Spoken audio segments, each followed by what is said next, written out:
Okay, today is for the super nerds. This is about money. It's about a subject that I think it can get a little political. We are taking an apolitical view here. We have no political affiliation on this site, but we want to give you our perspectives because we think this impacts your money and we care about your money here. So we want to talk about inflation for consultants. And I want to make sure that we date this. The date that we're doing this video is February 25th, 2021. The market is moving fast. There's lots of things occurring. The context that you view this video should be within this time frame context, okay? So let me jump into this. I've got some super nerd charts here. This is the kind of stuff I love that nobody else loves. My wife is making fun of me right now as I go through this. This graph is from the Federal Reserve. It's the M2 money supply chart, okay? What does that mean in layman's terms? This shows over time from 1960 through 2021, the amount of money printing that the Federal Reserve is doing. And when you print more money, it causes more inflation, and it means that the value of the dollar decreases, okay? That's why back for my grandmother, when she tells stories, she used to be able to buy a gallon of milk for 10 cents at the grocery store, right? The value of that 10 cents has decreased over time because there's more of those. There's more dollars out there. So the value of the dollar is less, supply and demand, okay? Now what has happened with the pandemic is that the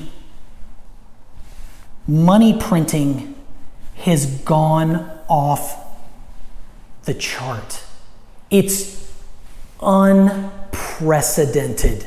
I cannot highlight that enough. If it wasn't this unprecedented, we wouldn't be doing a video on it, okay? The potential for inflation. So the Fed is trying to get 2% inflation. What they definitely don't want is deflation, right? Where the value of assets is going down. The value of your house is going down. That's bad.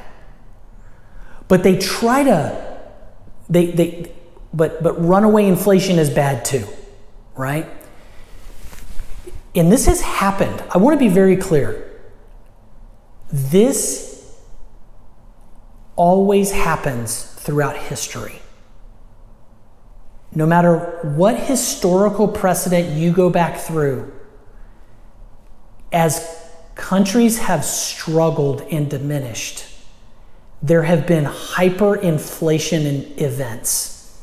And you think that it can't happen, but it can. Now, I'm not predicting hyperinflation, but there have been moments, just so you know, and this occurs in other countries today, where you go to work and the wage that you earned during the day actually can't buy you anything because the inflation that occurred during the day was so big that there's no value left to the money that you got. Stories of people carting wheelbarrows of currency down the road and people stealing the wheelbarrow and leaving the currency because the currency was so unvaluable. These things have happened multiple times throughout history. Now, do I think that that's going to happen in the United States in our lifetimes? I don't. I don't think that that's going to happen. But that context, from a historical perspective, is relevant that it could happen. Now, with this level of unprecedented, and I'm going to give you some resources that are way smarter than me on this, if you're interested. At the end of this, I'll give you those resources. But when you see this level of unprecedented money printing, you are at risk for More than 2% inflation? 5%? 7%? 10%?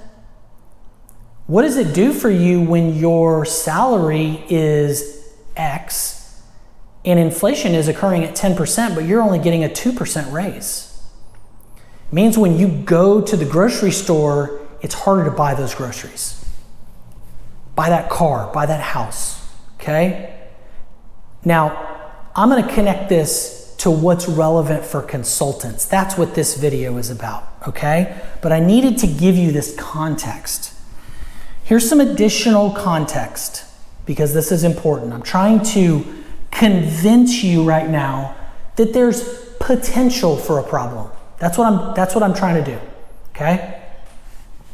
I don't spend my time on things where there's not a problem. And I think that there's a problem here.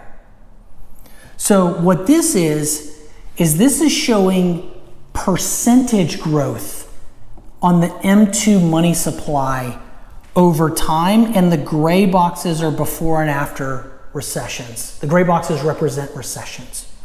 Now, I'm not going to go into detail in this slide. I am not an economist.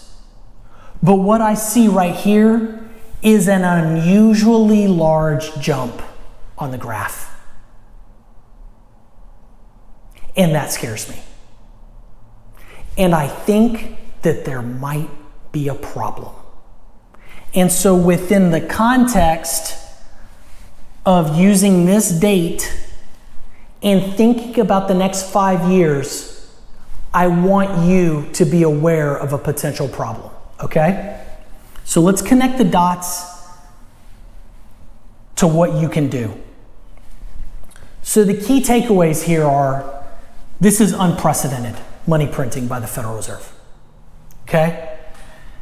There is an increased chance of inflation. I think I've beat that to death.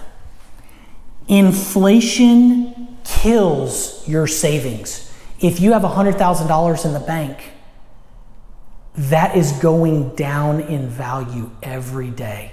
By the way, this is why you're starting to hear CEOs of Fortune 500 companies buy Bitcoin. Because they hold $1 billion in treasury cash reserves, and every day the value of that $1 billion is decreasing because of inflation. And they have a fiduciary responsibility to their shareholders to protect the value of that cash. And they are starting to turn to Bitcoin. That is extreme. So kind of the concept of signals, right? Separate the signals from the noise. That sounds like a signal to me. Now let's talk about you and your money.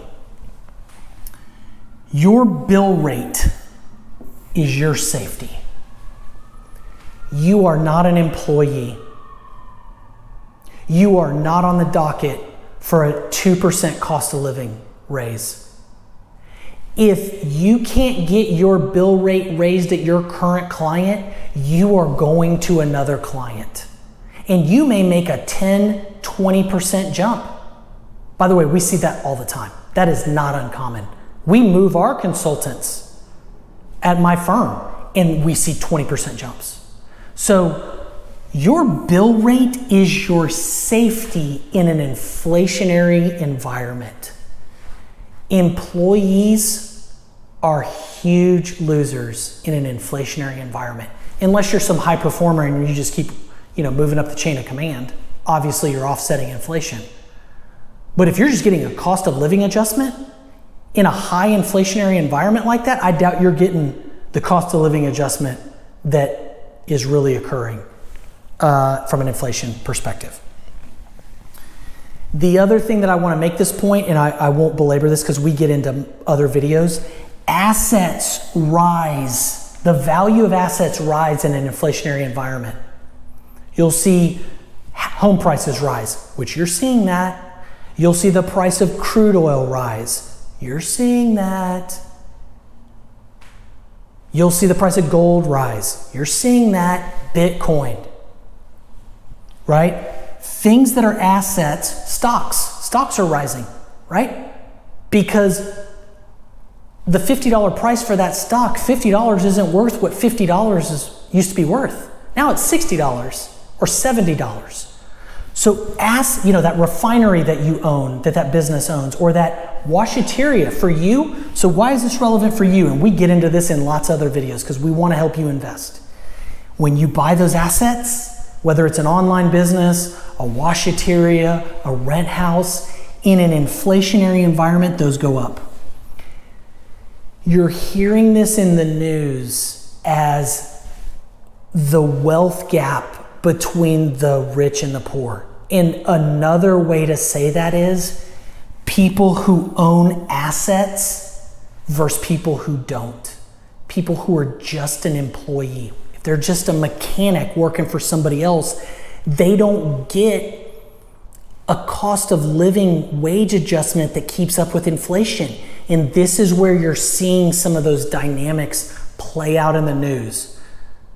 It's just the media doesn't do a great job explaining this, okay? So we're trying to explain things in layman's terms. It took me a long time to figure all this stuff out. I'm gonna give you some resources that explain this much better than me. I think the value I can bring is I can explain it like a layman because I am a layman. So these are a couple of resources after vetting the world of resources. A couple of top 2 immediate things I think you can tune into. I like podcasts because it's easy, you can do it on the go, those sorts of things. The Rebel Capitalist podcast, this guy is gonna talk about macro economic things. He gets a little wonky, a little detailed. Same thing with these guys at Real Vision. These guys have got something good going. Major investment by these guys. They're essentially turning into a news channel, an economic news channel. I like these guys much better than CNBC, Bloomberg at this point. These guys are giving great content. They will tell you what the mainstream media either won't or isn't telling you, and I can't figure out what it is. But you're not getting the right story. So these guys are gonna talk at an economist level, at an investor level. If you can't track that, if you listen to it and you can't follow the conversation, then we're a better source. And you need to tell us, and we will translate, or I'll call these guys up and I'll get them on the show and I'll make them talk in layman's terms.